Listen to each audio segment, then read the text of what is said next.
বিসমিল্লাহির রহমানির রহিম। রব্বি জাআলনি মুকিমাস সালাতি ওয়া মিন যুররিয়্যাতি রব্বানা ওয়া তাকাব্বাল দুআ।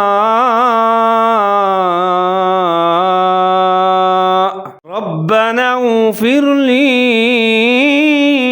ولوالدي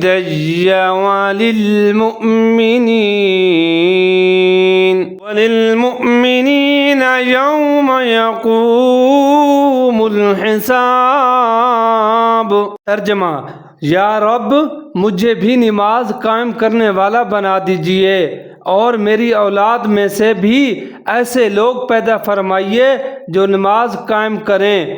اے ہمارے پروردگار، اور میری دعا قبول فرما لیجئے۔ اس دن میری بھی مغفرت فرمائیے، میرے والدین کی بھی اور ان سب کی بھی جو ایمان رکھتے ہیں۔ آمین ثم آمین۔